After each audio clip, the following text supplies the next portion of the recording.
This episode was previously recorded in front of an imaginary studio audience. Time for fun, Knife Friday! Alright,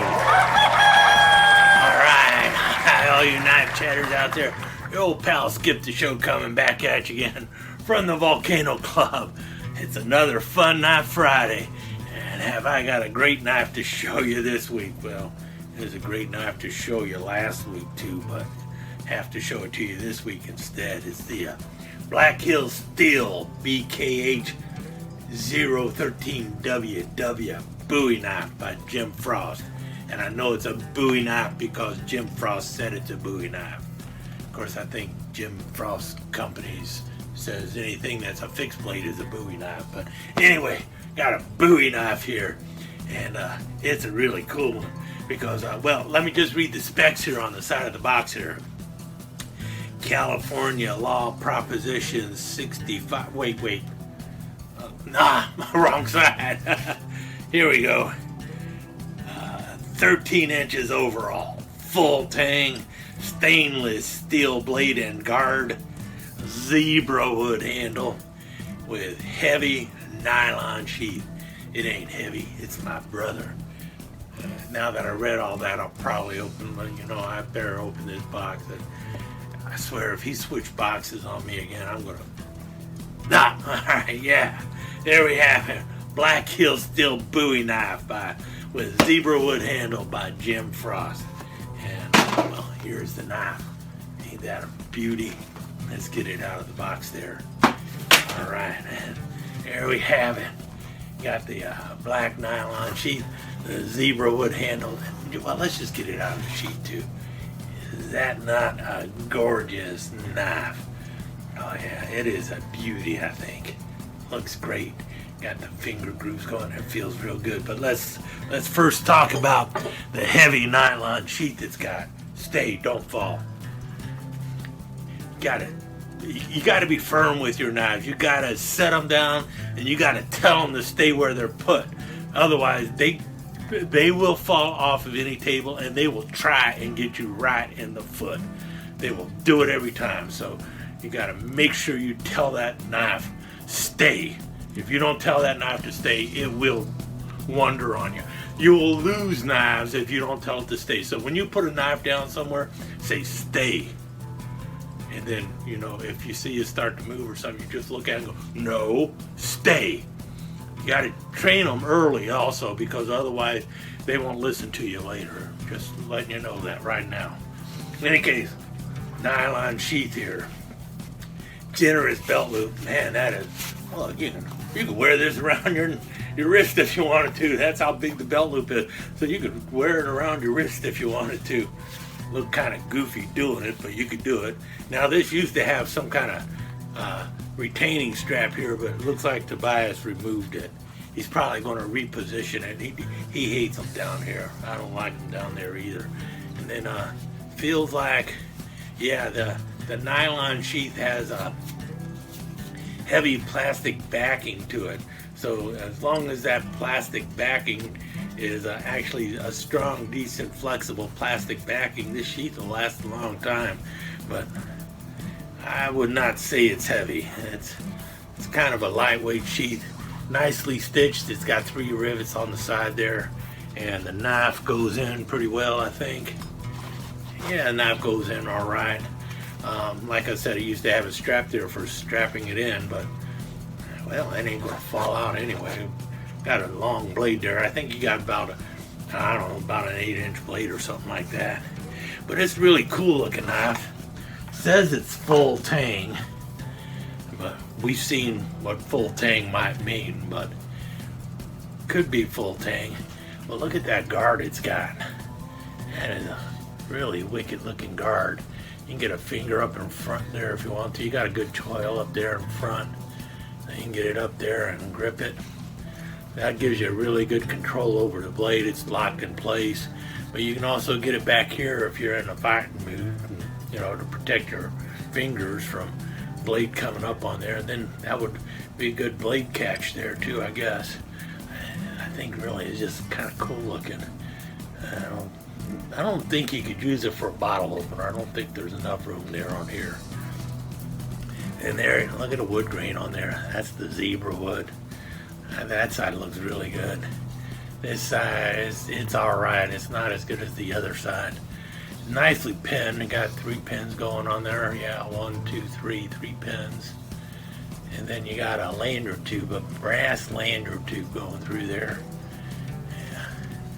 Yeah. The spine is a little raised. I don't know. That might be one solid piece. Looks like it's one solid piece. If not, this could also just be one of them encapsulated tangs, but they're saying it's full tang. It feels pretty firm, and it's just a solid blank of stainless steel. Then got a nice swedge up there, and you got that harpoon blade, but you got that bump here. I guess if you wanted to, you could round that off so you can get your thumb up on the top of the blade.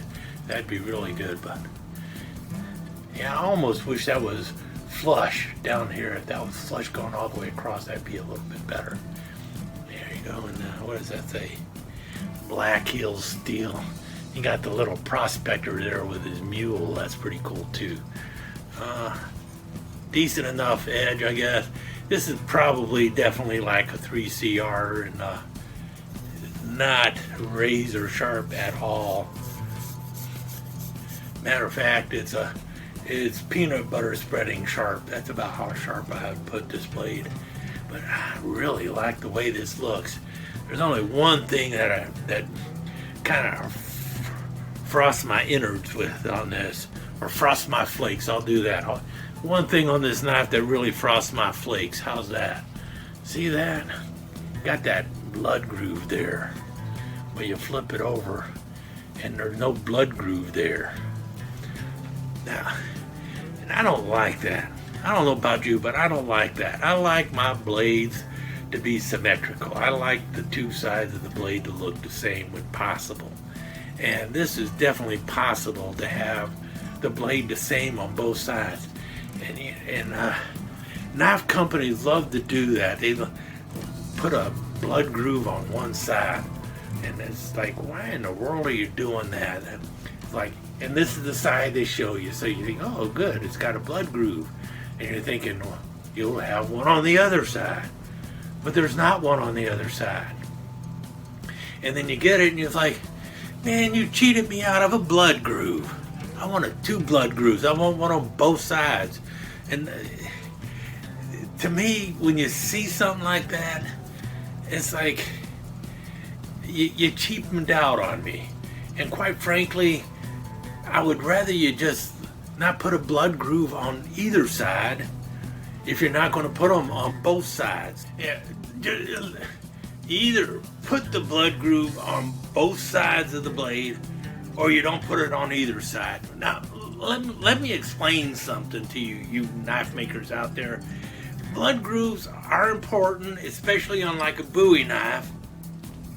But if you just have one blood groove and you don't have it on this side and this side, well, it doesn't work right, because you want to be able to grip that knife with those blood grooves, you know what I mean? And like with this one, well, let's see, I only got a blood groove on one side, right? So let's say I got an overbite, you know, where your front teeth go over slightly over your back teeth, or your bottom teeth, you know what I mean? The overbite, I think that's what the dentist calls it. Well, now I got the blood groove here. Well, because I only got a blood groove on one side and I got an overbite, this knife is only going to work for a left-handed person, which I guess that's okay for like Tobias and for me a lot of the time, but because you can get your overbite in there. You got the knife safe in your mouth because you got an overbite and you got it with your teeth there. But now, what if you have an underbite? If you got an underbite, you're there like, all right, like now, still got an overbite, right?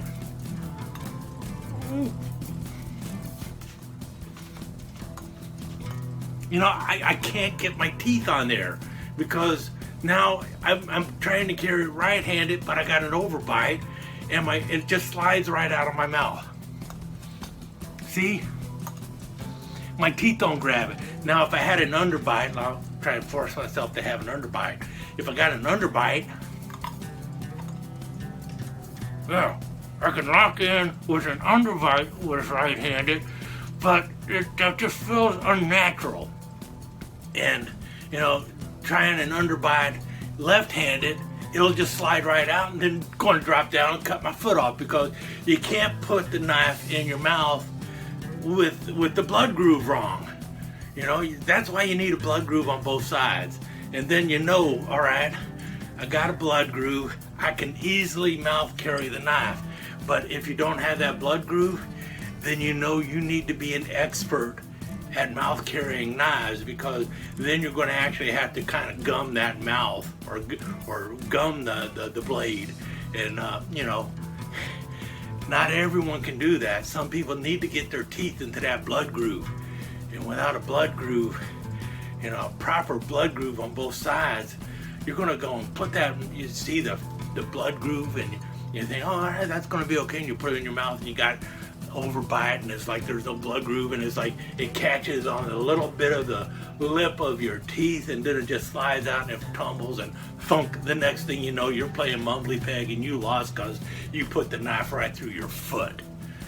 That's why you got to put a blood groove on both sides of a Bowie knife, or just leave it off and let people know, unless you're an expert mouth carrier of a knife, this is not a knife for you to carry in your mouth.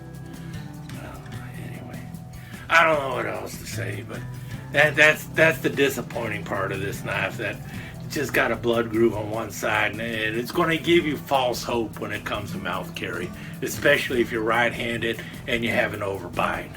This thing is just going to go right into your foot, and you're going to be, it's going to be Jim Frost's fault, but you're not going to be able to sue him. He's going to say, well, it wasn't warranted for mouth carry or something like that. You know how the knife makers are. Otherwise, this knife is a really cool looking knife. I love the handle. I love the crossguard. I love that blade. But I think I would have rather had this go right into there, so I don't need the bump there. But that is a good thumb ramp right there. That, you really lock in like that. That is good. But I'd rather have this missing. Matter of fact, I could see myself grinding that down so that blade would just be easier to get the thumb on over the top there. And that would feel good, because you do have that wonderful harpoon style blade there. Nice grind. Looks great. Too bad somebody needs to come out with this and just fix it, put 2 blood grooves in it. Anyway, all right, I've rambled on enough about the blood groove. But there you have it. BKH or BK something another 013 WW, because WW stands for zebra wood. I didn't even know zebra started with a W. I thought it started with a Z, or a Z if you're in England. Z. I want to tell you a story about a man named Zed. Poor mountaineer, barely kept his family fed. Oh, never mind. Anyway, there you have it. BKH013WW zebra wood Bowie knife with only 1 blood groove. Skip out.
old pal Skip the Show.